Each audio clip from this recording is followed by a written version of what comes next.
အခုကတရေကျိုးနောက်တရေကျိုးအရှိကမပြားပေါင်းပြီးကိုလူကြီးဝတ်ဆွဲမယ်ပေါ့နော်ဆိုတဲ့ခါကျတော့ခလေးဝတ်တော်ကနေအကုန်တူပါပဲဘာမှတော့မကွာဘူးနော်ဒီမှာတော့ချုပ်နီးဒီပါတစ်ခါတည်းပြပေးမှာဖြစ်တယ်ပတ်တန်းနေပြန်စပြလိုက်မယ်နော်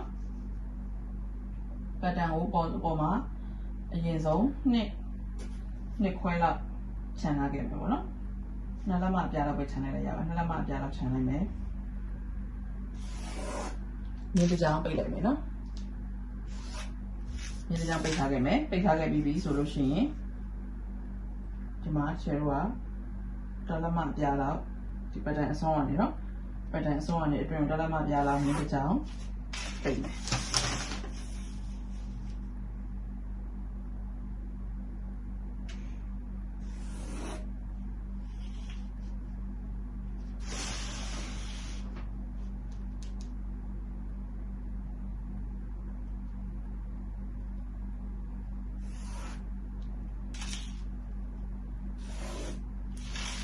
နော်ရပြီဆိုလို့ရှိရင်အကုန်တူပဲဒါခါမြင်နော်ဒါဒီခါနော်ခါကနေပြီးတော့မှအောက်ကိုတင်ဆင်းမယ်တင်ဆင်းဖို့အတွက်ကကြတော့တင်ကိုလေးနဲ့စားပြီးတော့တစ်ပေါင်းပြီးတော့ဆင်းမယ်ခြေဆွဲမဲ့တင်က41ရှိတယ်နော်41ရှိတယ်ဆိုတော့လေးနဲ့စားရင်20ခွဲ10 20ပေါ့နော်10 20ရှိတယ်တစ်ပေါင်းတော့17 20တင်အစားလေးအပေါင်းတစ်လက်မနဲ့ဆင်းပါတယ်17 20မှတ်လိုက်မယ်နော်17 20မှတ်ပြီးပြီဆိုလို့ရှိရင်အဲ့ဒီကနေပြီးတော့မှမြင်းဆွဲထားမယ်နော်ဒါဒီခွာမြင်းနော်ခွာမြင်းရပြီဆိုလို့ရှိရင်တင်ကိုစနစ်နဲ့စားပြီးတော့တင်မြင်းတက်လို့ရတယ်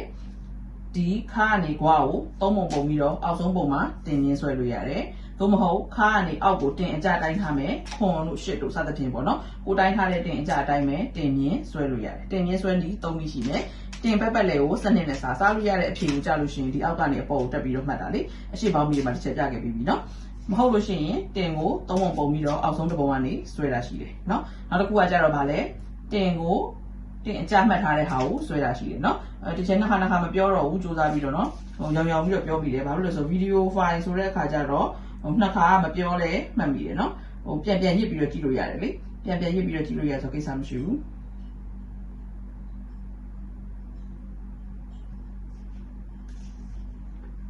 သုံးပုံလိုက်မယ်နော်ဒီကနေဒီ T ကိုတိုင်းပြီးတော့သုံးပုံပြီးတော့အောက်ဆုံးပုံမှတ်လိုက်တယ်အဲ့ဒါကိုတင်မြင်ဆွဲလိုက်မယ်နော်ဒါကတင်မြင်ရသွားပြီ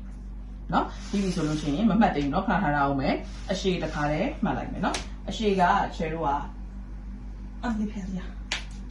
အရှိကို38နဲ့ဆွဲမှာဒီအရှိရနော်38လက်မအရှိနဲ့ဆွဲမှာဆိုတော့ဒီမှာခါကနေပြီးတော့မှ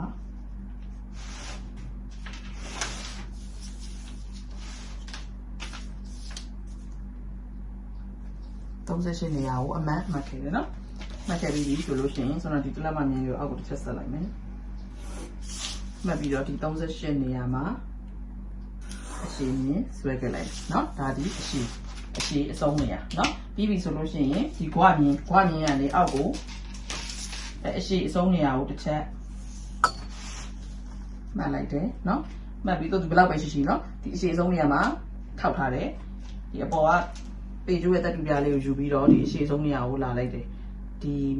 ဂွားကနေအောက်ထိရှိတဲ့အရှိကိုတဝက်ဝက်လိုက်တယ်ဆိုတဲ့သဘောပဲเนาะတိုင်းပြီးတော့ဘယ်လောက်ဆိုမမှတ်နေတော့ဘဲနဲ့ဒီလိုမျိုးဝက်လိုက်တာဝက်ပြီးပြီဆိုလို့ရှိရင်အဲ့မှတ်တွေ့เนาะအဲ့မှတ်ကနေအပေါ်ပေတံတပြားတက်မယ်ပေတံတပြားဆိုတော့2လက်မကိုပြောတာเนาะဒီပေတံကတပြားကို2လက်မရှိတယ်เนาะ2လက်မတက်ပြီးတော့မြင်းဆွဲမယ်အဲ့ဒီမြင်းပြီးဒူမြင်းเนาะဒူဒါကခြေဝโอเคဒါဆိုလို့ရှိရင်ခါလိုင်းတင်လိုင်း၊ကွာလိုင်း၊ဒူးလိုင်း၊ခြေဝလိုင်းအသီးသီးရသွားပြီเนาะဘောင်းမီတစ်ချက်ရဲ့အခြေခံလိုင်းတွေအသီးသီးရသွားပြီရပြီးပြီဆိုလို့ရှိရင်ခန္ဓာကိုယ်ကိုယ်တိုင်းအောင်ထည့်မယ်ဆိုတင်ထည့်ဖို့အတွက်အခုဒီရှေ့ချမ်းမှာဘာမှမပေါင်းမနဲ့တစ်ချက်ကတင်ကိုလေးနဲ့စားပြီးတော့ပဲတစ်ခါတည်းထည့်လိုက်မယ်เนาะတင်ကိုလေးနဲ့စားပြီးတစ်ခါထည့်လိုက်မယ်ဆိုတင်ကိုလေးနဲ့စားထားတဲ့အဖြေကခုနစားပြီးသားလေး30 20ရထားတယ်ဆိုတော့တစ်ချက်ဒီမှာ30 20တန်းမှတ်လိုက်မယ်အရှိချမ်းကိုဘာမှမပေါဘူးเนาะ30 20မှတ်လိုက်တယ်မှတ်ပြီးပြီဆိုလို့ရှိရင်အဲ့ဒီ30 20ကိုအပေါ်အောက်ထဲထောင်မယ်မြင်းနေအားလုံးက90 degree ဖြစ်ရမယ်เนาะအဲ့ဒါတစ်ချက်တော့သတိထားပါတင်ထောင်လိုက်ပြီထောင်ပြီးပြီဆိုလို့ရှိရင် ဒီခါနေရာမှာလာဆုံးတဲ့အဆုံးကနေအတွင်းကိုချဲတော့9စိတ်လောက်စောင်းပြီးပါနော်အတွင်းကို9စိတ်စောင်းပါရမယ်နော်9စိတ်စောင်းပြီးပြီဆိုလို့ရှိရင်အဲဒီစောင်းတဲ့9စိတ်ကိုစောင်းတဲ့9စိတ်နေရာမှာပေတံအောင်ထောက်တယ်ဒီတင်မြင်းနေရာမှာလာဆုံးတယ်ဒါမျိုးနော်လူဆုံးတယ်ဒီမှာဒီလိုနော်အဲ့လိုလေးဆုံးထားပြီးတော့ခွာမြင်းဘက်ကိုဒါမျိုးဆွဲတာရမယ်နော်ဒီလိုလေးမြင်းဆောင်လေးတစ်ခုရလာခဲ့ပြီနော်မြင်းဆောင်တစ်ခုရလာခဲ့ပြီ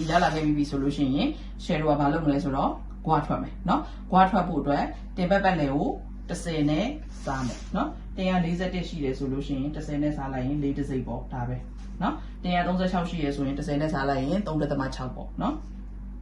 အခု41ရှိတာမို့လို့10နဲ့စားလိုက်တာ4တစ်စိတ်ထွက်တယ်အဲ့ဒီတစ်စိတ်ကိုတဝက်ထပ်ဝတ်မယ်ဆိုတော့2လက်မနဲ့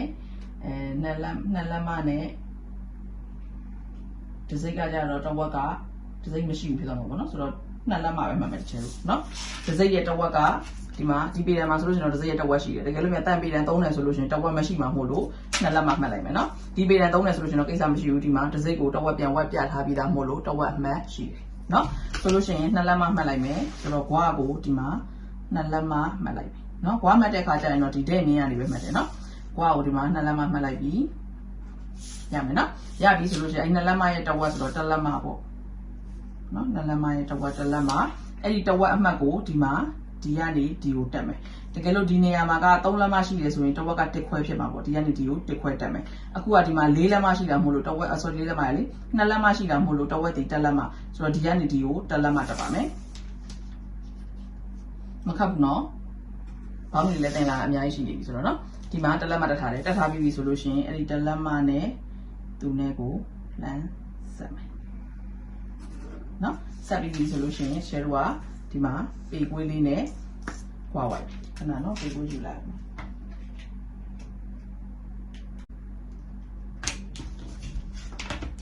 ပေကွေးလေးကိုဒီမြင်းเนาะအခုဆွဲလိုက်တဲ့မြင်းဆောင်လေးအပေါ်မှာပဲဆွဲမယ်ဒီကလည်းမြင်းဆောင်လေးဘက်ကိုပဲထိတယ်เนาะဒီမြင်းဆောင်လေးနဲ့ဒီမြင်းဆောင်လေးဘက်ကိုပဲထိတယ်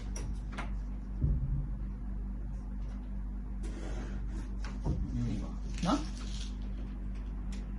ဒီလိုဆွဲလိုက်ရတယ်ကိုအဆင်ပြေတယ်လို့ဆွဲမယ်နော်အရေးကြီးတာကဒီမြင်းဆောင်နဲ့ဒီမြင်းဆောင်နဲ့ဖြစ်ဖို့ပဲနော်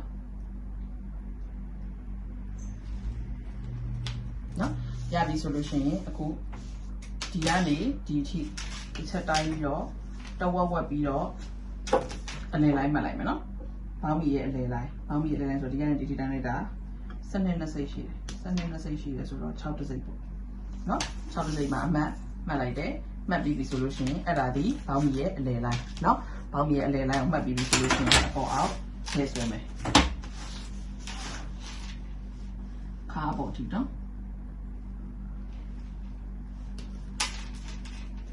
ဒီဘောင်းမီရဲ့အလယ်လိုင်းကလည်းမှတ်ဖို့အရေးကြီးတယ်เนาะဒီအလယ်လိုင်းရတဲ့ခါကျမှ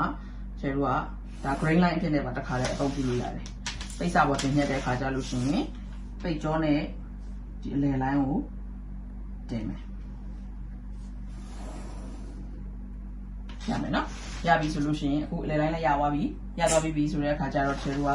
ဒီမှာဒူးမှတ်မယ်နော်ဒူးကမှတ်မယ်ပေါ့နော်ဒူးကတိုင်းခဲ့တဲ့ဒူးကဒူးပေါင်အရင်အစုံနဲ့ဒူးရဲ့အစစုံချက်နေအောင်တိုင်းမှာဒူးကောင်းတက်တဲ့နေရာတော့မတိုင်းဘူးဒူးကောင်းရဲ့အပေါ်ပေါင်ဆုံးတဲ့နေရာနားမှာတိုင်းပါနော်အခုတိုင်းထားတာက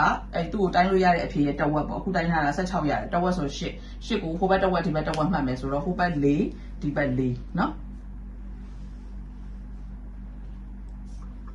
ဟိုဘက်4ဒီဘက်4เนาะမဟုတ်လို့ဒူးဝါကိုအနည်းငယ်ပွားပြီးတော့မှတ်တဲ့သူတွေလည်းရှိတယ်တကယ်တော့ဒူးဝါတို့ခြေဝါတို့အတိမှတ်တယ်အရင်ခြေသလုံးတို့ပေါင်ခြေသလုံးတို့ဘာတို့တုတ်တဲ့သူတွေကိုဆိုလို့ရှိရင်တော့ပုံမှတ်ပေးချင်မှတ်ပေးလို့ရတယ်เนาะဒီမှာတစ်ချက်ထုတ်တဲ့ကိုယ်တိုင်းကကြတော့မတုတ်ဘူးအောက်ပိုင်းသိမ့်မတုတ်ဘူးဆိုတဲ့ခါကျတော့တစ်ချက်ကကွက်တီပဲမှတ်လိုက်တယ်เนาะပြီးပြီဆိုလို့ရှိရင်ဒီမှာအခုဒဲမြင်းကနေဒီဘက်ကို6စိတ်ပြန်ထွက်တယ်6စိတ်ထွက်ပြီးတော့မှတ်ကလေးမှတ်ထားတယ်ပေါ့เนาะမှတ်ထားပြီးရင်အဲ့ဒီ6စိတ်အမှတ်ကလေးနဲ့ဒါလေးเนาะဒီ6စိတ်အမှတ်လေးနဲ့သူနဲ့ကိုအရတဲ့မြင်းလေးတစ်ကြောင်ဆွဲထားမယ်เนาะခဲတံနဲ့ဆိုရင်တော့ခဲမှုံမှုံလေးဆွဲထားပါတော့ share ဆော့ကန်နဲ့မို့လို့ dotted line လေးတွေဆွဲလိုက်မယ်เนาะ dotted line လေးတွေဆွဲလိုက်ပြီးပြီဆိုလို့ရှိရင်သူတို့နှစ်ခုကိုဆက်ချင်တာเนาะသူတို့နှစ်ခုကိုမဆက်ခင်မှာအရင်ဆုံးခြေဝါကိုတော့မှတ်เนาะခြေဝါဒီလည်းအဲ့လိုပဲ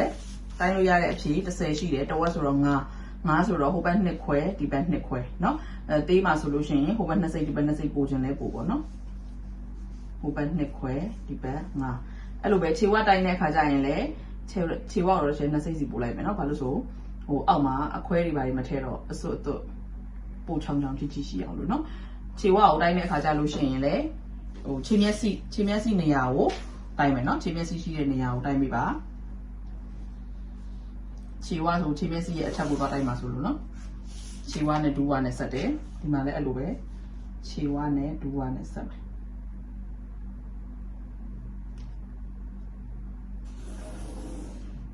နော်ခြေဝါနဲ့ဒူးဝါနဲ့ဆက်မယ်ခြေဝါဒူးဝါတိုင်းတဲ့အခါကျလို့ရှိရင်လက်တစ်လုံးစီခံပြီးတော့တိုင်းပြီနော်ရပြီဆိုလို့ရှိရင်ဒီမှာဒီဒူးဝါနဲ့ဒီကွာနဲ့ကွာမြင်အစုံနေရနာလေးနဲ့ပေါ့နော်နည်းနည်းပြပြလေးဆက်မယ်ဒီလိုအထဲကိုဟိုပေါင်ကြောရမ်းရှင်းနေတယ်ဆိုလို့ရှိရင်အောက်ကိုဒီလိုဝင် white ချင်လဲရတယ်မဟုတ်လို့ရှိရင်ဒါမျိုးလေးတိတ်မ white တော့ white လေးပေါ့နော်ဒီပေါ်နာကြလို့ရှိရင်နည်းနည်းလေးတိတ်လေးနော်ဒီလိုပေါ့နော်ဒါမှပေါင်းပြီးပတ်တန်လေးကစင်စင်ကော့ကော့လေးဖြစ်နေမှာနော်ဒီလိုကြီးပဲဒိတ်ကြီးပဲဆက်ထားရဲဆိုရင်တိတ်မစင်မကော့ရမယ်နော်ဒီလောက်ကလေးဒီဘက်မှာလည်းအဲ့လိုပဲဒီ dotted line ပေါ်ကိုလှမ်းဆွဲမယ်နော်။ကွာမြင်အစုံနေရာကနေရန်ကွေးရင်လည်းကွေးလို့ရတယ်။ဒီချဲဆွဲတဲ့လောက်ပဲဆွဲလဲရတယ်နော်။အဲဆိုလို့ရှိရင်ရမယ်နော်။ဒီပေါ်ကနေသွားရအောင်။ခါကိုသွားမယ်နော်။ခါကိုသွားတဲ့အခါကျလို့ရှိရင်ဒီမှာခါကိုဒီဘက်ကနေအတွင်းကိုပုံမှန်အားဖြင့်တော့6စိတ်လောက်ကြိုဝင်ထားလိုက်တယ်နော်6စိတ်လောက်ခဏကြိုဝင်ထားလိုက်မယ်နော်ဝင်ပြီးပြီဆိုလို့ရှိရင်ကိုချုပ်မဲ့ခါပတ်ပတ်လေကိုလေးနဲ့စားမယ်စားပြီးတော့တစ်ပေါင်းနဲ့အဖြေရှိမရှိတစ်ချက်ကြည့်မယ်နော်ဒါကအရှိချမ်းဒီကပတ်ပြားမဲ့ထဲမှာမဟုတ်လို့နော်အရှိချမ်းမှာအခုဆွဲမဲ့ခါက38ရှိနေတယ်ဆိုတော့လေးနဲ့စား15 49ဆိုတော့9ခွဲပေါ့နော်9ခွဲရှိမရှိတစ်ချက်ကြည့်မယ်9ခွဲမှာတော့ဒီမှာ9ပဲရှိတော့တယ်เนาะတင်မပေါင်းပါသေးဘူးเนาะဒါဒီဘက်ကို9စိတ်ဝင်ထားတာเนาะဆိုတဲ့ခါကျတော့ဒီမှာ9ခွဲပဲတန်းမှတ်လိုက်မယ်ခါတုတ်တဲ့တော့ကြောင့်မို့လို့เนาะချဲဆွဲတဲ့ကိုတိုင်းကခါတုတ်တဲ့တော့ကြောင့်မို့လို့တကယ်လို့ခါမတုတ်ဘူးဟိုခါတင်ရှိတဲ့ကိုလုံးမျိုးဆိုလို့ရှိရင်ဒီမှာဘယ်လိုပဲပြဝင်တယ်เนาะဝင်တယ်ဆိုလို့ရှိရင်ပွားစာတစ်ပေါင်းပေးလို့ရတယ်မဟုတ်လို့ခါနဲ့ကွက်တိပဲယူခြင်းလဲဆိုလဲရတယ်ကိစ္စမရှိဘူးဘာလို့ကိစ္စမရှိရလဲဆိုတော့အနောက်ချမ်းဒီတရေကျိုးဖြစ်တဲ့အတွက်ကြောင့်မို့လို့ adjust ရတယ်เนาะဟိုလှတဲ့ကိုလုံးလေးကိုဆွဲပြရင်ကြတော့လှတဲ့ကိုလုံးလေးလွယ်တယ်သူ့ပတ်တန်လေးကမြင်နေကြပတ်တန်ပုံစံမျိုးလေးပဲထွက်လာမှာမြင်နေကြပတ်တန်ပုံစံမျိုးထွက်လာဆိုကိုမှားလားမှန်လားမသိနိုင်ဘူးပေါ့နော်လှတဲ့သူတွေလွယ်တယ်ခါနေခါတင်နေတင်ရင်ရင်ရှိတဲ့ကိုတိုင်းတွေချုပ်ရတာလည်းလွယ်တယ်ပတ်တန်ဆွဲရတာလည်းလွယ်တယ်ဒီလိုမျိုးကိုပုံမှန်မဟုတ်တဲ့ကိုတိုင်းတွေပေါ့ဒါဆိုလို့ရှိရင်ခါအရန်တုတ်တယ်ခါနဲ့တင်တဲ့ကွာခြားချက်က38ဆို39 40 3လက်မှပဲရှိတယ်ခါနဲ့တင်ရဲ့ကွာခြား3လက်မှပဲရှိတယ်တင်မရှိခါတုတ်တဲ့ကိုတိုင်းဖြစ်တဲ့အခါကျတော့ဒါမျိုးကြလို့ရှိရင်ဆွဲရတာခက်တယ်เนาะကိုဆွဲလို့ရှိရင်ပတ်တန်မြင်နေကြဟို Pinterest တို့ YouTube တို့မှာမြင်နေကြပတ်တန်မျိုးမဟုတ်တဲ့ပတ်တန်ထွက်လာတဲ့အခါကျလို့ရှိရင်ကိုမှားလားမှန်လားတို့လောတွေဖြစ်တတ်တယ်ပေါ့เนาะဖြစ်တတ်တယ်ဆိုတဲ့အခါကျတော့တစ်ချက်ကခက်တဲ့ကိုတိုင်းကိုဟိုပုံမှန်မဟုတ်တဲ့ကိုတိုင်းကိုမလှတဲ့ကိုလုံးကိုဆွဲပြတာเนาะတို့မှသာဟိုဘယ်လိုကိုင်တွေဖြည့်ရှင်းရမယ်ဆိုတာသိအောင်လို့ကိုမမှားဘူးလို့လည်းမျက်စိထဲမှာမြင်နေကြဖြစ်သွားအောင်လို့เนาะဒါဆိုလို့ရှိရင်ဒီမှာခါဒီမှန်တာမှရသွားပြီပေါ့เนาะရသွားပြီဆိုလို့ရှိရင်တစ်ချက်ခါကို2စိတ်တက်ပေးထားတယ်ဒီမြင်းကနေလည်းအောက်ကို2စိတ်ချထားတယ်ရမယ်နော်ခါကို2စိတ်တက်ထားမယ်အောက်ကို2စိတ်ချထားမယ်နော်တက်ပြီးပြီဆိုလို့ရှိရင်ခါနဲ့တင်နဲ့လှမ်းဆက်ထားမယ်နော်တိတ်တောင်ဆက်စရာမလိုပါဘူးခါတအားမကွာတော့လေကွာတဲ့ကိုလိုမျိုးဆိုလို့ရှိရင်တော့ဒီမှာတော်တော်သိမ့်သိမ့်လေးထွက်လာမှာပေါ့နော်တက်လာပြီးထွက်လာမှာပေါ့ပတ်တန်ကဆိုရင်ဒီမှာဒီခါဘက်ကိုနော်ဒီခါနေရာနာကိုဒီလိုတောင်းမှန်ယူပြီးတော့ဒီဘက်ကိုဆွဲချထားပြီเนาะဒီကနေလေဒီမြင်းနဲ့ကန်လန့်ပြက်တောင်းမှန်ယူပြီးတော့ဒီဘက်ကိုဆွဲချထားပြီဒါမျိုးလေးရတယ်เนาะရလာတဲ့ဟာလေးကိုတိတ်တောင်ဖြီးစရာမလိုဒါပေမဲ့ဟိုခါနဲ့တင်နဲ့ကွာတဲ့သူတွေကိုဆိုလို့ရှင်တော့ဖြီးရတယ်ဒါလေးကဒါမျိုးအနည်းငယ်လေးဖြီးပေးလိုက်ရမယ်เนาะတောက်မထဲတော့ဘူးတကယ်လို့တောက်ထည့်ကျင်တယ်ဆိုလို့ရှိရင်ခါကိုလေးနဲ့စာတလက်မပွားတာပေါင်းမပေါင်းလဲရတယ်စားပြီးပြီဆိုလို့ရှိရင်တောက်စာပေါင်းမယ်တောက်စာကိုတလက်မထားမလားတင်းနဲ့စိတ်ထားမလားတစ်ခွဲထားမလားခါနဲ့တင်ရဲ့ကွာခြားမှုပေါ်မူတည်ပြီးတော့ ခါနဲ့တင်ကွာခြားမှုကြီးရင်တောက်ကိုကြီးပေးရမယ်ခါနဲ့တင်ကွာခြားမှုနည်းရင်တောက်ကိုသေးပေးရမယ်အဲ့ပုံစံနဲ့ပေါင်းမယ်နော်တောက်ထည့်တယ်ဆိုကြပါစို့ပေါင်းထားပြီဆိုလို့ရှိရင်ဒီကနေဒီကိုဒီတစ်ဝက်ကိုရှိတဲ့နေရာရဲ့3ပုံတစ်ပုံနေရာမှာเนาะဒါလေးကို3ပုံလိုက်တယ်ပုံပြီးတော့တစ်ပုံနေရာမှာတောက်ထည့်ပေးရမယ်เนาะတောက်ရဲ့အရှိကို9လက်မထည့်မယ်တောက်ကတော့ကို1လက်မထားတယ်ဆိုဟိုဘက်4စိတ်ဒီဘက်4စိတ်ပေါ့1နဲ့စိတ်ထားတယ်ဆိုဟိုဘက်5စိတ်ဒီဘက်5စိတ်တစ်ခွဲထားတယ်ဆိုဟိုဘက်6စိတ်ဒီဘက်6စိတ်စသဖြင့်အဲ့လိုမျိုးလေးမှတ်ပြီးတော့တောက်လေးဆွဲပြီးတော့ထည့်ပေးမယ်တောက်ထည့်ခဲ့တယ်ဆိုရင်ပြောတာเนาะအခုတောက်မထည့်ဘူးဘာလို့လဲဆိုတော့ခါနဲ့တင်ရလည်းမကွာချဘူးတောက်ပါထည့်မယ်ဆိုလို့ရှိရင်ခါကိုအပြင်းကြီးထုတ်ရမလို့ဖြစ်နေပြီเนาะဒီမှာလည်း5စိတ်ပုံမှန်ဝင်နေကြတယ်ဝင်ထားတယ်ဒီ5စိတ်ကတော့အကုန်လုံးကို5စိတ်ပုံမှန်ဝင်ဒီဘက်မှာပဲအတူအလျှော်လုပ်ပြီเนาะရမယ်เนาะโอเคအဲ့ဒါဆိုလို့ရှိရင်ဒါကရှေ့ချမ်းပြီးပါပြီเนาะရှေ့ချမ်းပြီးသွားပြီဆိုတော့ share ကိုနောက်ချမ်းကိုဆက်မယ်เนาะ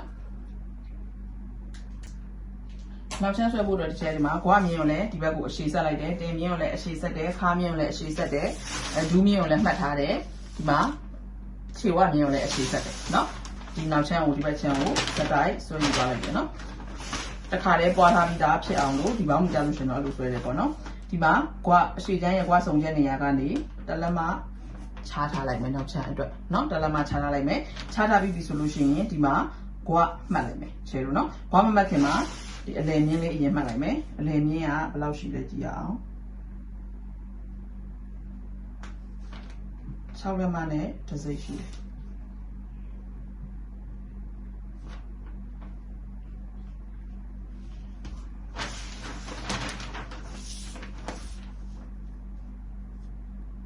6လက်မနဲ့တစ်စိတ်နေရာလေးတစ်ချက်မှတ်ထားလိုက်မယ်နော်ပြီးရင်ကွာမှတ်မယ်နော်ကွာမှတ်ဖို့အတွက်ကြာလို့ရှိရင်ချေတို့ကဒီအရှိချမ်းကွာရဲ့2ဆယူတာအရှိချမ်းကွာက2လက်မယူထားတယ်ဆိုရင်အနောက်ချမ်းကွာကို4လက်မယူမယ်နော်အနောက်ချမ်းကွာကို4လက်မယူပြီးတော့အပေါ်ကို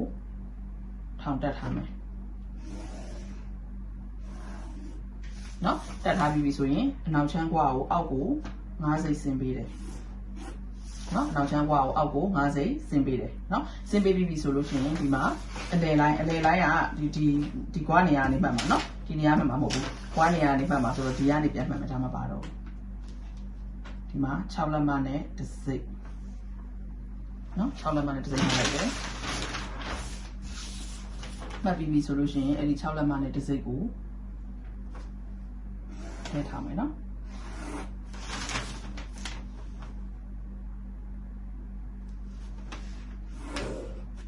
နော်ထည့်ထားမယ်ထောင်ပြီးပြီဆိုလို့ရှိရင်အခုတစ်ချက်တို့ကဒီအလယ်လိုင်းနဲ့ဒီကွာလိုင်းကို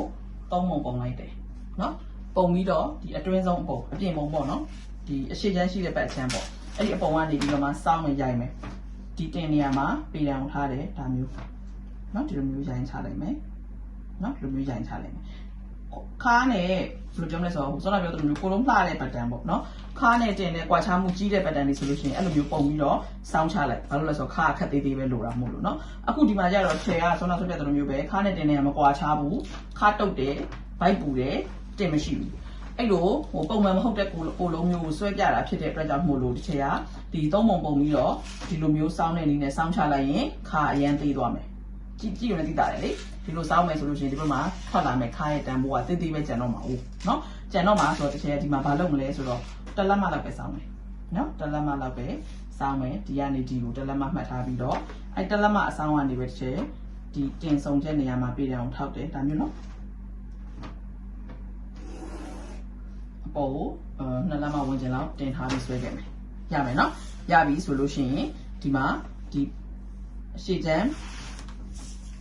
ကွာရဲ့အမှတ်ကလေးကိုတစ်ချက်မှတ်မယ်အရှိချမ်းကွာကတော့ရှင်းပြပဲတစ်ဝက်သူ့တစ်ဝက်ဆိုတဲ့ခါကျတော့ဒီမှာဒီနှစ်လက်မနေရပေါ့နော်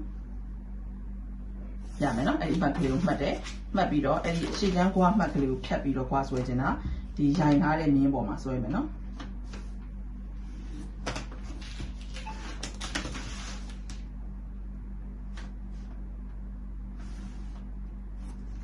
နော်ဒါဆိုလို့ရှိရင်အနောက်ချမ်းကွာလေးရပြီနော်နောက်ချမ်းကွာလေးရပြီဆိုတဲ့အခါကျတော့တစ်ချက်တို့ကတင်ကိုလုံးလိုက်မယ်နော်ပြီးတော့မှအောက်ကဒူဝါတွေခြေဝါတွေကိစ္စကိုသွားမယ်ဆိုတဲ့အခါကျတော့ဒီမှာတင်အတွက်ဆိုလို့ရှိရင်နောက်ချမ်းမှာကျတော့တစ်ချက်တို့ကပွားစားပေါင်းတယ်နော်တင်ကို4နဲ့စားလို့ရတဲ့အဖြေထက်6စိတ်ပို့ပြီးတော့ဆွဲမယ်နော်တင်ကို4နဲ့စားလို့ရတဲ့အဖြေဒီ10 2စိတ်နော်10 2စိတ်ကို6စိတ်ပို့ပြီးတော့ဆွဲမယ်ဆိုတော့ 17ပေါ့နော်ဒီမှာမှတ်လိုက်နော်မှတ်ပြီးပြီဆိုလို့ရှိရင်အဲ့ဒီအဖြေကိုအပေါ်ကိုထောင်မယ်နော်ဒီပေါ်ကိုနှစ်စိတ်လောက်လေးပို့ပြီးတော့တစ်ခါလေးထောင်နေလိုက်မယ်နော်ဘာလို့လဲဆိုတော့ဒီမှာခါကိုပွားစားထွက်တဲ့အခါကြလို့ရှိရင်နှစ်စိတ်ထက်တက်အောင်ပါအဲ့ဒါကိုဟိုမေ့မှာဆိုလို့ဒီမှာတစ်ခါလေးနှစ်စိတ်ထောင်လာတာနော်ဒီနေရာမှာတရေကျိုးထည့်ဖို့နော်တရေကျိုးထည့်မယ်တရေကျိုးမထည့်ခင်မှာတစ်ချက်တော့ဒါကိုတစ်ခွဲထွက်တယ်လို့မှတ်ထားလိုက်မယ်ပုံမှန်ကတော့တစ်ခွဲထွက်ရတာပဲပိုပွားခြင်း2တို့3တို့တက်တဲ့လောက်ကိုထွက်ခြင်းတဲ့လောက်ထွက်လို့ရတယ်အနည်းဆုံးပုံမှန်တော့တစ်ခွဲထွက်လို့ရှိတယ်နော်ဆိုတော့ဒီကနေဒီကိုတစ်ခွဲခဏမှတ်ခိုင်းမယ်နော်တစ်ခွဲမှတ်လိုက်ပြီဆိုခါချိန်ရအောင်နော်ဒီနေရာဒီမှာစကားပြောတာဒီနေရာဒီမှာတို့အလျှော့နဲ့ခါချိန်တာကိုသိချာမလုပ်ဘူးဆိုလို့ရှိရင်အမလေးပြရတယ်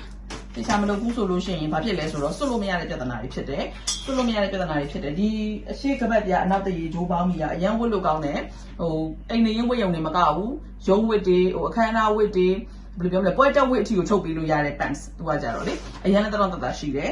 အထူးသဖြင့်ရုံးသမားတွေတအားကြိုက်တယ်ရုံး uniform အနေနဲ့ဆိုအရန်တင့်တော်တယ်နော်ဆိုတဲ့အခါကျတော့ဒီနေရာမှာတချို့ကတရေကျိုးsorry အရှိမဇစ်ထည့်လိုက်တယ်တချို့ကကြတော့လေအနောက်မှာတရေကျိုးအရှိကပတ်ပြသို့တော့ဇစ်နဲ့ပေါ့နော်ဇစ်နဲ့ဆိုလို့ရှိရင်သိပြဿနာမရှိဘူးဘာလို့လဲဆိုတော့ဇစ်ဆိုတော့ဘောင်းမီကသူ့ရဲ့ဒီဇစ်က6လက်မတက်မလား9လက်မတက်မလားပေါ့နော်များသောအားဖြင့်တော့ကြီးဇစ်ဆိုချင်တော့6လက်မတက်တာများတယ်6လက်မလောက်အထိကဟနေမှာဖြစ်တဲ့အတွက်ကြောင့်မို့လို့စွတ်လို့မရတဲ့ပြဿနာတွေမရှိဘူးနော်တကယ်လို့များတရေကျိုးအနောက်တရေကျိုးအရှိကပတ်ပြဘောင်းမီစစ်ချုပ်မယ်ဆိုလို့ရှိရင်စစ်မပါဘူးစွတ်လို့မရတဲ့ပြဿနာတွေအနေနဲ့အများရှိတယ်ဘာကြောင့်လဲဆိုတော့ချီနဲ့ချုံပိုတိတာတယ်ချီတို့လီနေတို့ဆိုပိုတိတာတယ်ဆွဲသားပါတဲ့ပိတ်စာတွေဆိုလို့ရှင်တော့တိတ်မတိတာဘူးပေါ့နော်ဘာလို့ဆိုပိတ်စာဆွဲတာဟုတ်ဒီမှာဘောင်းမီကိုစွတ်လိုက်ပြီဆိုလို့ရှိရင်အရင်ဆုံးတွေ့မှာကတင်နဲ့ရင်တွေ့မှာခြေပြားကနေဝင်လာပြီးဒူးကိုကြော်ပြီးတင်နဲ့အရင်တွေ့မှာတင်နဲ့တွေ့ပြီးတော့မှခါးကိုရောက်မှာဆိုတဲ့ခါကျတော့ဆရာကဒီခါးကိုဆုံးဖြတ်တဲ့နေရာမှာတင်ကိုမူတည်ပြီးဆုံးဖြတ်ရမှာခါးကိုဆုံးဖြတ်မှာမို့လို့ခါးနဲ့တော့ကြည့်ပြီးဆုံးဖြတ်လို့မရဘူးခါးကနောက်မှရောက်မှာဆိုတဲ့ခါကျတင်ကိုအရင်ဝင်အောင်စွတ်ရမှာဒီခန္ဓာကိုယ်မှာတော့တင်နဲ့ခါးနဲ့ကတိတ်မကွာဘူးပေါ့နော်များသောအားဖြင့်က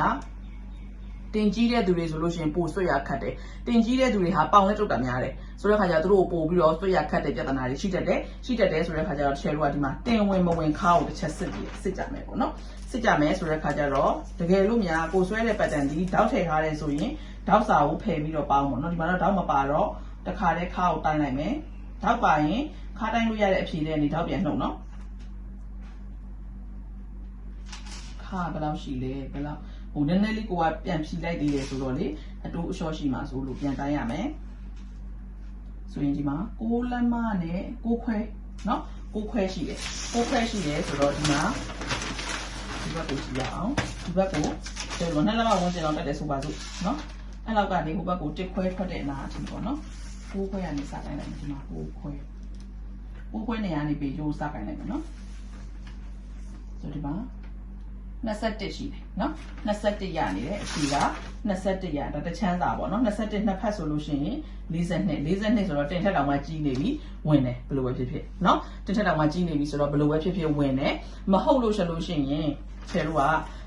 မဝင်ဘူးဆိုလို့ရှိရင်ဘာလုပ်ရမလဲဆိုတော့တင်ပေါ်မှာမူတည်ပြီးတော့တင်ထက်2လက်မအထိရှော့ဝင်ရှိတယ်တကယ်လို့များတင်ရ40ရှိတယ်ဆိုလို့ရှိရင်ဒီဘက်ခါနဲ့ဟိုဘက်ခါကိုတိုင်းတဲ့အဖြေဒီ38အထိရတယ်เนาะ38ထက်နည်းနေမယ်39တို့36တို့ဖြစ်နေမယ်ဆိုမရဘူးဒီထွက်ထားတဲ့တစ်ခွဲကိုပုံထွက်ပြီးရမယ်เนาะထွက်ထားတဲ့တစ်ခွဲကိုမလုပ်မလဲပုံထွက်ပြီးเนาะညာတော့အဖြစ်ကဒီဘက်အချမ်းမှာလဲကျွန်တော်ပြောသလိုပဲဒီအစွန်မြင်းကနေဒီအလယ်မြင်းကို3ပုံပြီးတော့ဆွဲတာเนาะတကယ်လို့များ3ပုံဆွဲတဲ့နေရာကနေတိုင်းမယ်ဆိုလို့ရှိရင်ဒီချက်အဖြေကဘလို့မှ21မရှိတော့ဘူးလေเนาะဒီချက်အဖြေကနည်းတော့မှာပဲအနည်းဆုံးတစ်လက်မှတော့နည်းတော့မှာပဲဆိုတဲ့အခါကျတော့အခုကဒီဘက်ကနေတိုင်းတာမို့လို့ဘလို့ပဲဖြစ်ဖြစ်များနေတာပေါ့เนาะများနေတာဆိုတော့ဒီချက်ကတစ်ခွဲကိုအနည်းငယ်ပြန်လျှော့မယ်เนาะဒီအနောက်ကိုပေးထားတဲ့ပွားစာကိုလက်မဝက်လောက်ပြန်လျှော့လိုက်မယ်ဘာလို့ဆိုတင်အရန်ကြီးနေလဲလာမှာမဟုတ်ဘူးလေเนาะဒါကိုတော့မလျှော့တော့ဘူးဒါကိုလျှော့လို့ရှိရင်ပြန်ရိုင်ပြီးတော့ဘွားတွေပါပြန်ဆွဲနေရမှာမို့လို့တစ်ချက်ကဒီမှာဒီဟာကိုပဲလျှော့လိုက်တယ်เนาะတစ်ခွဲထက်လျှော့ပြီးတော့ဆွဲလိုက်တယ်ဆိုတော့တစ်ချက်ကဒီဘက်ကိုတစ်ပဲရိုင်ထားလိုက်တော့တယ်တစ်ပဲရိုင်ထားတယ်ဆိုလို့ရှိရင်လက်မဝက်ရော့သွားမှာပေါ့เนาะလက်မဝက်ရော့သွားရင်တော့တင်နဲ့ကွက်တီလောက်ဖြစ်လိမ့်မယ်ဒီချက် pattern ကတင်နဲ့ကွက်တီသို့မဟုတ်တင်ထက်ကြီးဖြစ်နေတဲ့အခါကျတော့ဘလို့စွတ်တော်တယ်ဆိုတာသိကြပါပြီเนาะโอเคအဲ့လိုဆိုလို့ရှိရင်ဒီမှာခါမြင်ရပြီဆိုတဲ့ခါကျတော့ဒီဘက်ကိုဘယ်လောက်တက်မလဲဆိုတာတစ်ခါတည်းမှတ်ကြည့်မယ်နော်မှတ်ကြည့်မယ်ဆိုလို့ရှိရင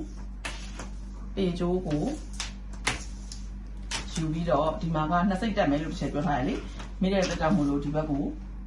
နှစ်စိတ်တစ်ခါရေးတင်ခဲ့ပြီးသားဆိုတော့ဒီမှာနှစ်စိတ်တင်နော်နှစ်စိတ်တင်ဆိုတော့ဒီနားလေးပေါ့ဒီရှိအဲ့ဒီနားကိုပေကျိုးကိုဒီနှစ်စိတ်တင်ထားတဲ့နေရာကိုထောက်လိုက်တယ်ထောက်ပြီးတော့ဒူးနေရာကိုတင်မယ်နှစ်စိတ်တင်ထားတဲ့နေရာကနေဒူးဒီမှာနော်တိုင်ထားဒီမြင်လာမယ်နော်ဒီဘက်ကိုဒီနားထိတက်မယ်တဲ့သူဒီမှာ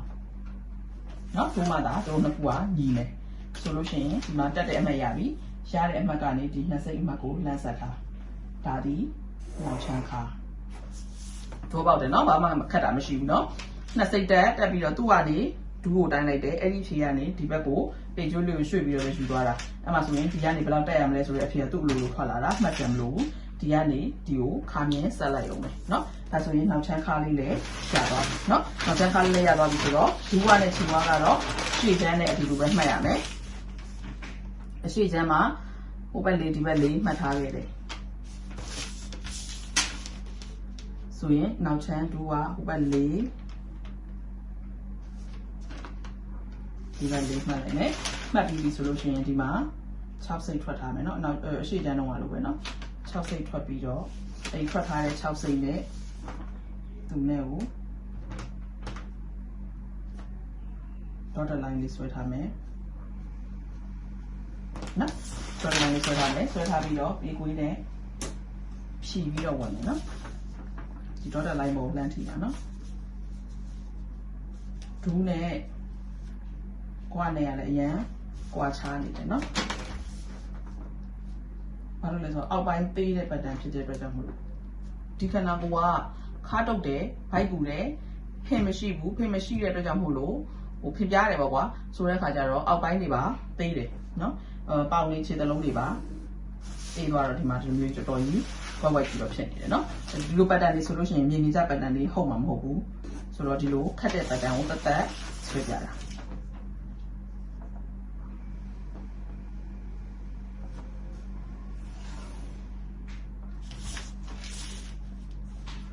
ဟိုဘက်ကိုနှစ်ခွဲထက်နှစ်စိတ်ပို့ဆွဲတယ်နော်ဒီဘက်ကိုလည်းနှစ်ခွဲထက်နှစ်စိတ်ပို့ဆွဲတယ်ပြီးရင်ဒူးဘွားနဲ့ဆက်မယ်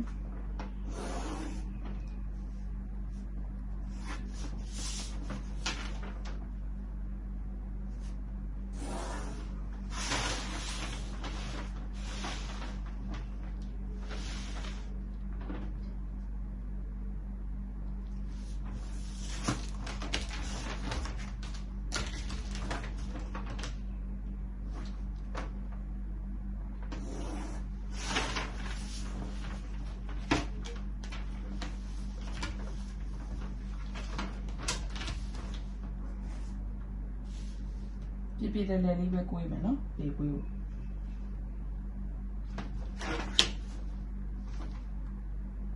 ဒီလိုဆိုလို့ရှိရင်じゃအဝိုက်ဖြစ်သွားတော့ဟိုဆွဲလို့ရတယ်ဒီ pattern မှာဘာလို့လဲဆိုတော့တင်မရှိတဲ့အတွက်ကြောင့်မို့လို့လေတင်ရှူးတဲ့ pattern ဖြစ်တဲ့အတွက်ကြောင့်မို့လို့ဆွဲလို့ရတယ်တိုးတော့တင်ရှိတဲ့သူတွေဆိုလို့ရှိရင်တော့ဒီလို white ဆွဲမှာပဲတင်ကဟိုလုံလောက်ဝင်လိမ့်မယ်ပေါ့နော်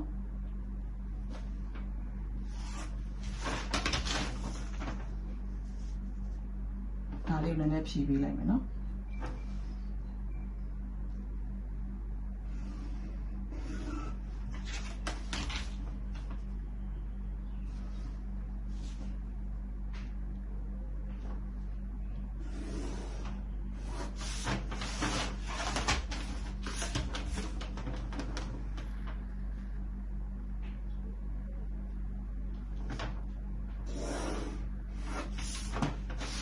နော်ဆိုလို့ရှိရင်အနောက်ချမ်းလည်းကြာသွားပြီနော်အနောက်ချမ်းရဲ့အရှိချမ်းမှာဘာလို့ပြန်အောင်မလဲဆိုလို့ရှိရင်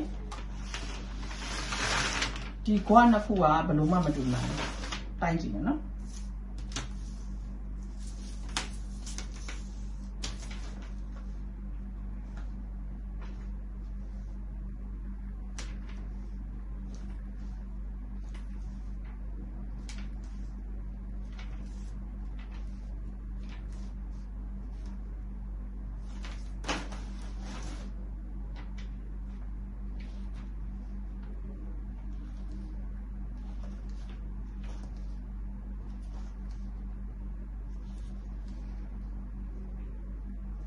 ဆိုလို့ရှိရင်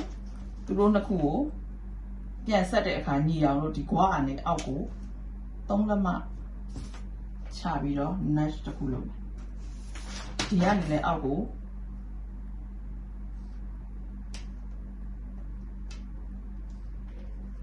3လက်မချပြီးတော့ notch တစ်ခုလုပ်ရမယ်နော်ပြီးရင်ဒီဒူးမြင့်ကနေအထက်ကို2လက်မတက်ပြီးတော့ notch တစ်ခုလုပ်မယ်ဟိုကချီချစ်ခဲ့ပေါ့ကွာပြောချင်တာဒီဒူးကနေလည်းအထက်ကို2လက်မတက်ပြီးတော့ notch တစ်ခုလုပ်မယ်မလုပ်ခင်မှာတစ်ချက်ဒီနားလေးကိုနည်းနည်းလေးဖြည့်ခြင်းနဲ့အရန်တောက်လိုက်ပြီးဖြစ်နေလို့အရန်တောက်ကြီးဖြစ်နေလို့ဒူးလေးနည်းနည်းပွားပြီးတော့ဖြည့်လိုက်မယ်ဒါမျိုးလေးပေါ့နော်ဒီအပြင်အမြင်လေး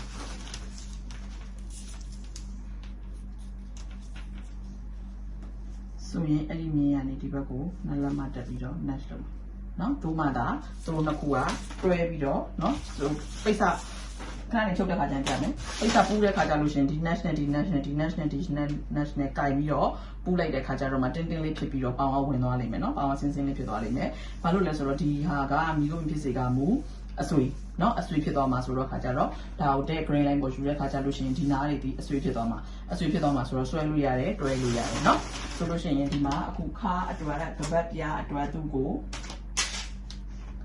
တလက်မချန်ခဲ့မှာပေါ့နော်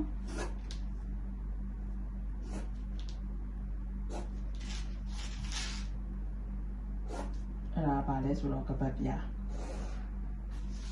နော်ဒါလေးဒီကပတ်ပြားအဲ့ဒါကိုပတ်တန်ပေါ်မှာပွားယူမယ်နော်ပွားယူပြီးတော့ကပတ်ပတ်တန်တက်တက်ထုတ်မယ်နော်ဒီအပေါ်ကိုကြာလို့ရှိရင်ကြတော့တလက်မတက်မယ်တရေကျိုးစားနော်တလက်မထက်ကြီးတဲ့တရေကျိုးတက်မှာဆိုလို့ရှိရင်လည်းတစ်နှစ်စိတ်တို့ပါတော့တက်လို့ရတယ်နော်တကယ်လို့ကတရေကျိုးအပြားအကြီးတက်မှာဆိုလည်းအပြားအကြီးမှတ်ပေါ့နော်ဒီမှာတလက်မမှတ်ထားလိုက်တယ်ဒါကတရေကျိုးစားရမယ်နော်ဒါဆိုလို့ရှိရင်ပတ်တန်ကတော့ပြီးပါပြီညှက်ပြီးတဲ့ခါကျလို့ရှိရင်ပိတ်စပေါ်တင်ပြီးတော့ညှက်ပြမယ်ချုပ်ပြမယ်နော်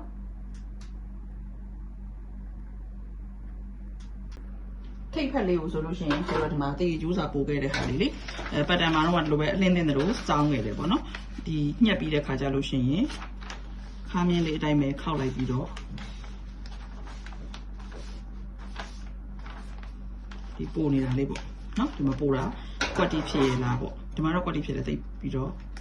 ညှိစရာမလိုဒီလောက်ပဲနော်ဒီဘက်ချမ်းမှာဆိုနည်းနည်းလေးများများလေးပို့နေတယ်လေနော်ညှိပြီးတော့ညှက်ပေးလိုက်ပြီရပြီနော်ဘောင်းမီပတ်တန်နေဆွဲပြီးညှက်ပြီးတဲ့ခါကျလို့ရှိရင်ဇွဲပေါ်တင်ပြီးတော့ဇပွဲရဲ့ထိပ်ဘက်ကလေးကနေခေါင်းလေးကိုငုပ်ပြီးတော့စောင်းပြီးတော့ကြည့်လိုက်တဲ့ခါကျလို့ရှိရင်ပတ်တန်ဆင်းဖြောင်းနေရမယ်နော်မဟုတ်လို့များဟိုဖုတာကြီးထစ်တာကြီးဖြစ်နေတယ်ဆိုလို့ရှိရင်ပြန်ဖြီးပေးရမယ်နော်ပိတ်စညက်ပါမယ်ပိတ်စပေါ်ကိုပတ်တန်တင်ပြီးတဲ့ခါကျလို့ရှိရင်ဒီရှေ့ချမ်းလေးကိုမညှက်ခင်ဆိုတော့ဒီကပတ်ပြားစာထုတ်ထားတဲ့တလက်မလေးကိုအရင်ညှက်ပြီးတော့ထည့်ခဲ့လိုက်မယ်နော်ဒါလေးကိုပိတ်စတက်တက်နဲ့ညှက်မှာပြီ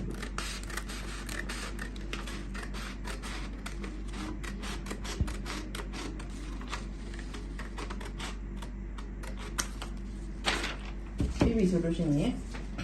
ပိတ်စကိုဒီမှာတင်လိုက်တယ်ပေါ့တင်တဲ့ခါကျတော့ green line ညီအောင်တင်မယ် green line ညီအောင်တင်မှုအတွက်က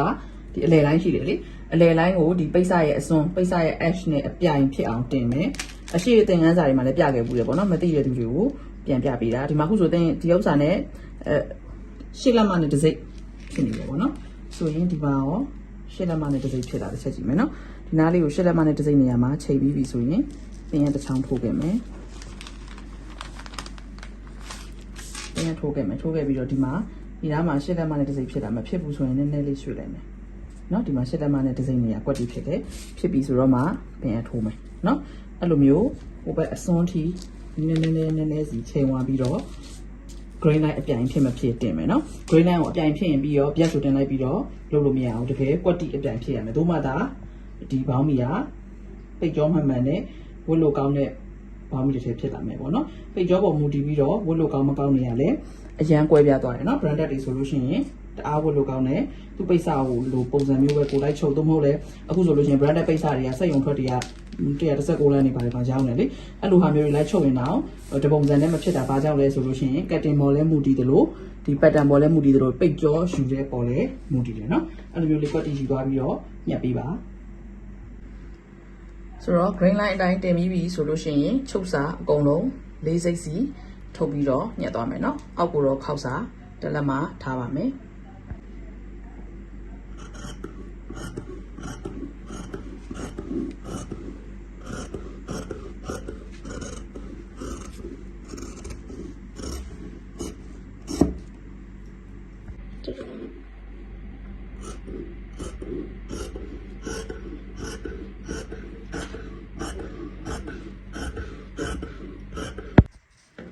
ပိတ်စာတွေညှက်ပြီးပြီဆိုလို့ရှိရင်ကက်ကြီးလေးတောက်ခဲ့မယ်နော်မဒူးမြင်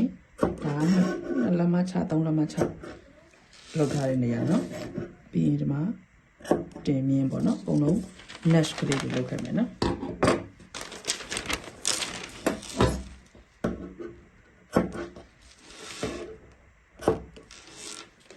ရပါမယ်နော်ဆိုလို့ရှိရင်အခုအိတ်ပြန်ပြီပေါ့ဘိန်းမလိမ့်တော့ဘူးဘိန်းဘာလို့မလိမ့်တာလဲဆိုတော့၄စိတ်ပဲအကုန်ခြံထားတာမို့လို့တည်တယ်ပေါ့နော်ဆိုတော့ဘိန်းမလိမ့်မယ်နဲ့ချုပ်ပါမယ်အခုအရှိချမ်းအတွက်ကို B8 လောက်ရမယ်ပေါ့နော် B8 လောက်ရမယ်ဆိုတော့တလွာလေးယူထားလိုက်မယ်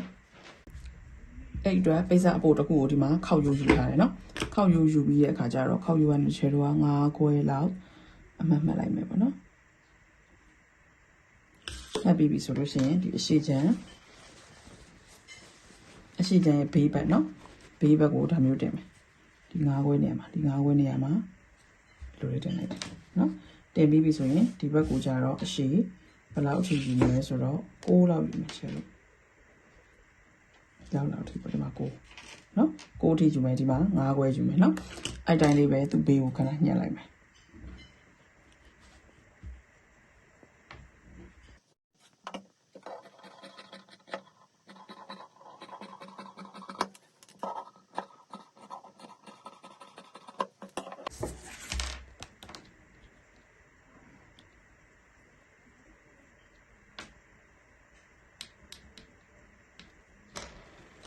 နော်ဒီက6တီဆိုတော့ဒီတိုင်းပဲလောက်ပဲနော်အဲ့လောက်ကိုမှတစ်ချက်တော့ဒီအတွင်းဘက်ခောက်ရိုးနေရအောင်ကြာတော့ဘယ်လောက်ယူမလဲဆိုရင်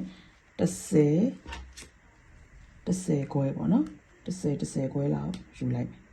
ဒါမျိုးလေးနော်ယူပြီးပြီဆိုလို့ရှိရင်ဒီ6နဲ့10ခွဲနဲ့ကို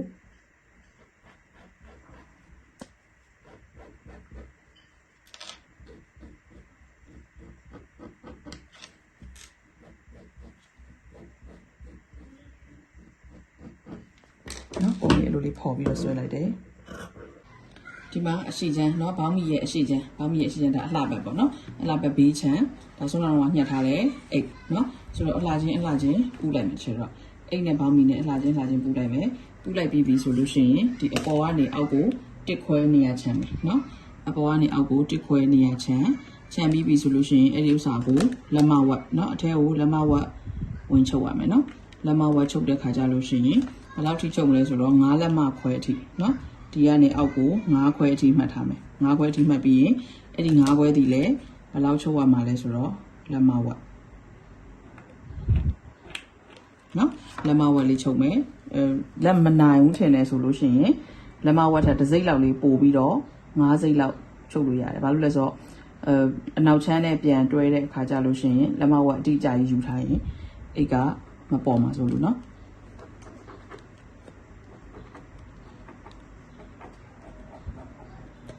နော်အမှတ်ကလေးမှတ်ထားလိုက်ပြီမှတ်လိုက်ပြီးဆိုတဲ့အခါကျတော့ဒီမှာအခုဒီလက်မဝက်ကိုချုပ်မယ်ချီကိုရှည်ရှည်လေးခြံထားရနော်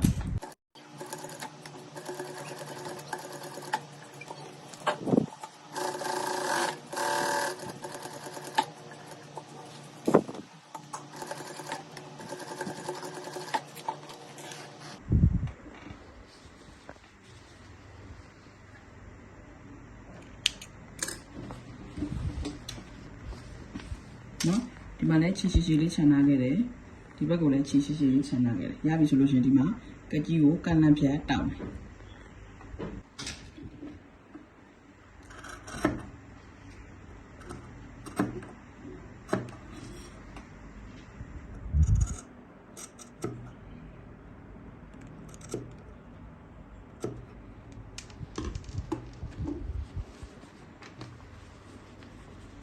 ဒီဘက်ကိုပြန်ထုတ်တဲ့ခါကျတော့ဒီလိုမျိုးလေးတောင်လေးပေါ့နော်ဒီလိုလေးတောင်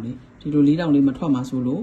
ဒီအချီတင်တစ်ခုကိုရှည်ရှည်လေးချန်ထားခိုင်းတာဒီလိုလေးဆွဲလို့ရအောင်နော်အောက်ဘက်မှာဆိုလည်းအဲ့လိုပဲပြန်ထုတ်တဲ့အခါကျလို့ရှိရင်ဒီလိုရှည်ရှည်လေးဆွဲလို့ရအောင်လို့ချန်ထားတာ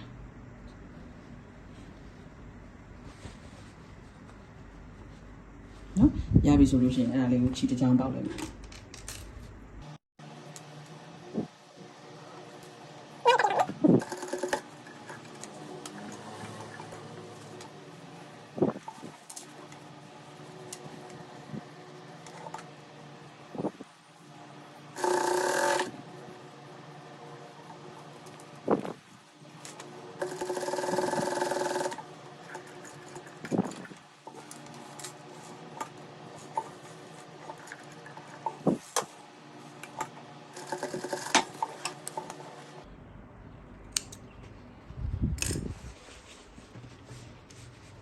ဆိုတော့ဒါမျိုးလေးနော်ဒီအိတ်ကလေးကိုအခုတစ်ပတ်ချမ်းမှာခြံထားတဲ့ဒီလိုမျိုးလေးထပ်တင်လိုက်မယ်နော်ဒီဥစ္စာကကြတော့အနောက်ချမ်းနဲ့တွဲတဲ့ခါကြလို့ရှိရင်ဘေးချင်းပူပြီးတော့ထည့်တွဲမှာပေါ့နော်ဆိုတော့ဒီအပေါ်လေးနဲ့ဒီအောက်လေးကိုခဏလေးတွဲခဲ့လိုက်မယ်အကျန်းလေးပေါ့နော်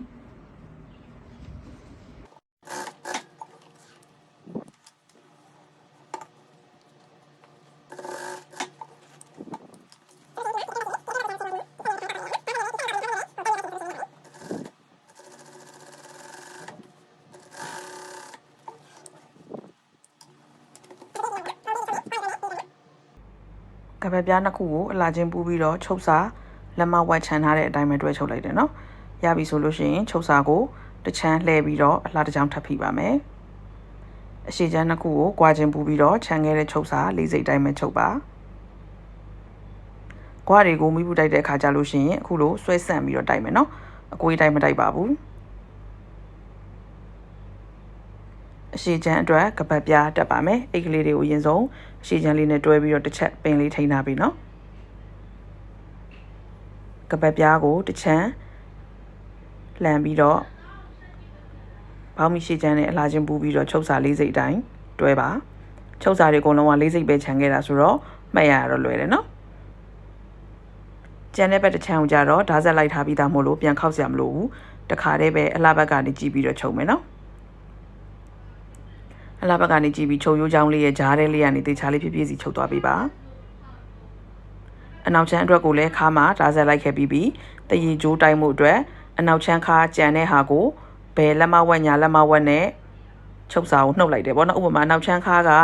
20ကျန်တယ်ဆိုလို့ရှိရင်ချေတို့ကတစ်လက်မဘယ်လက်မဝက်ညာလက်မဝက်ဆိုတော့တစ်လက်မနှုတ်ရင်19ပေါ့အဲ့ဒီ19ထက်2လက်မလျှော့ပြီးတော့တရေကြိုးဖြတ်မယ်ဆိုတော့19ဖြတ်တယ်ပေါ့နော်ဖြတ်ပြီးပြီဆိုရင်တရေကြိုးကိုအခုဟိုဘက်ထိပ်ဒီဘက်ထိပ်ကလေးအရင်ဆုံးပိတ်ချုပ်လိုက်မယ်နော်ချုပ်စာလေးစိတ်လေးခြံပြီးတော့မှပိတ်ချုပ်လဲရတယ်ဒီချဲတော့အစွန်းမှာပဲတခါလေးပိတ်ချုပ်လိုက်ပါတယ်ပြီးပြီဆိုရင်သူ့ကိုလည်းဓာတ်ဆက်လိုက်ထားပြီးသားမဟုတ်လို့ဒီချဲတော့လေးစိတ်ပြန်ခောက်စရာမလိုဘူးတခါတည်းပဲတင်ချုပ်သွားလို့ရတယ်တရေကြိုးကိုမနှင်းမဲနဲ့ပြီးတပြားလောက်လေးခြံပြီးနှင်းသွားပြီနော်ပြီးရင်အရှိချမ်းနောက်ချမ်းခွာနှစ်ခုကိုပူပြီးတော့ပင်အပ်ထိုးတယ်ကကြီးတောက်လာခဲ့တဲ့အရာလေးတွေရှိတယ်လေ3လက်မချ2လက်မတက်လေးတောက်လာခဲ့တဲ့ကကြီးရာလေးတွေကိုတခါပင်အပ်လိုက်ထိုးမယ်ဒူးမြင်းပင်အပ်ထိုးမယ်ခြေဝပင်အပ်ထိုးမယ်စသဖြင့်ပင်အပ်တွေအကုန်လုံးအသီးသီးထိုးပြီးပြီဆိုလို့ရှိရင်ထိမ့်ပြီးတော့တွဲသွားမယ်နော်ပင်အပ်တွေမထိုးလို့ရှိရင်တစ်ချမ်းအရှိထွက်တစ်ချမ်းပြန်တိုးအဲ့လိုမျိုးတွေဖြစ်တတ်တယ်ပေါ့နော်ဆိုတဲ့အခါကျတော့ပိတ်စအသားပေါ်လဲမူတည်တယ်ပင်အပ်ထိုးပြီးချုပ်တာတော့အန်ဒီအကင်းဆုံးပဲနော်ကကြီးတောက်ရလေးအတိုင်းပဲညှိပြီးတွဲသွားရုံပဲဒါလေးကbranded အထည်တွေမှာသုံးတဲ့ဘောင်းမီကွာမှာတင်ချုပ်တဲ့ဟာလေးပေါ့နော်ကွာလေးကိုတစ်ဖက်ကိုလှဲပြီးတော့တင်ချုပ်လို့ရပါတယ်အဲ့ဒါလေးကိုဘ ഹു တုတအနေနဲ့တည်အောင်ထည့်ပြထားတာပါမရှိလို့မသုံးရင်လည်းဘာမှမဖြစ်ဘူးเนาะရှိတယ်ဆိုလို့ရှိရင်တော့သုံးပေါ့เนาะ ready to wear ထုတ်မယ်ဆိုရင်တော့ဒါမျိုးလေးတွေထည့်ပြီးရင်ကိုယ့်အထည်လေးရပါဝင်တန်းဝင်ဖြစ်တယ်ကွာလေးလည်းပို့ခိုင်းနေပေါ့เนาะအဲ့လိုလေးထည့်ချုပ်ပေးပြီးဆိုလို့ရှိရင်ရပါပြီအလားချင်းပူပြီးတော့တွဲပါအိတ်ကလေးကိုဖယ်ပြီးတော့ချုပ်เนาะအိတ်ကိုပါတခါတည်းရောင်ရမ်းပြီးတော့ဆွဲပြီးတော့နင်းမိတတ်တယ်ဟိုများသောအားဖြင့်တော့အိတ်ကပါမလာဘူးဘာလို့လဲဆိုတော့ချုပ်စာ၄စိတ်မှာတစ်ချက်5စိတ်တောင်ခြံပြီးတော့ချုပ်ထားတာဆိုတော့တစ်စိတ်လောက်တောင်ပိုနေသေးတာဆိုတော့လေသို့တော့ထည့်တွက်မိမှာဆိုလို့เนาะအကုန်လုံးပြီးပြီဆိုရင်ခြေဝလေးကိုခြံထားခဲ့တဲ့ခောက်စာအတိုင်းပဲခောက်ချုပ်သွားပေးပါရပါပြီရှင်အဆင်ပြေကြပါစေ